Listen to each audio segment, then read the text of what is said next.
আমরা প্রতিদিনই কোনো না কোনো এলাকাতেই প্রচার প্রচারণা নিয়ে আছি। আমরা গতকালকে আমাদের মিরপুরের ৭ নম্বর আমাদের এলাকা ৭ নম্বর ওয়ার্ডে নির্বাচন প্রচার করেছি। আজ ঢাকা ১৪ আসনের অন্তর্ভুক্ত কাউনিয়া ইউনিয়ন এবং বনগাঁ ইউনিয়নের মধ্যে কাউনিয়া ইউনিয়নে আমরা আজকের এই প্রচারণা চালাচ্ছি। আমরা ব্যাপক সাড়া পাচ্ছি এবং আমরা প্রতিদিন লিফলেট, স্টিকার দিয়ে জনগণের কাছে যাওয়ার চেষ্টা করতেছি। প্রিয়তা এবং জনসংযোগ প্রমাণ করে এইবার ধানের শীষে বিজয় ঠেকিয়ে রাখার মতো কোনো অপশক্তি কাজ হবে না। এই অঞ্চলের মা খালারা ফুল নিয়ে দাঁড়িয়ে আছে, তাকে স্বাগত জানাচ্ছে।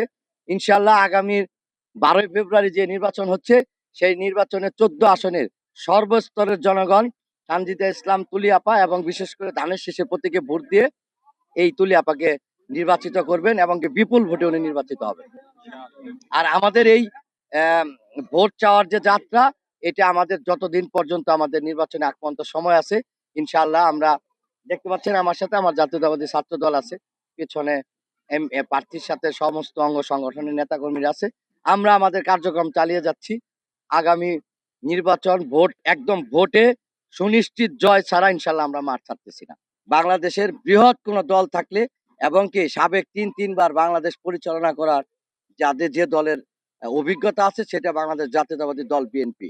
এবং সর্বস্তরের জনগণ এই বিএনপি ধানের শীষ প্রতীককেই তারা বেছে নিয়েছে এবং কি আগামী নির্বাচনে আমরা মানে বিপুল ভোটে 300 আসনের আমি বিশ্বাস করি বেশিরভাগ আসনেই ধানের শীষ বিজয়ী হবে। 14 আসনে ইনশাল্লাহ ধানের শীষ বিজয়ী হবে।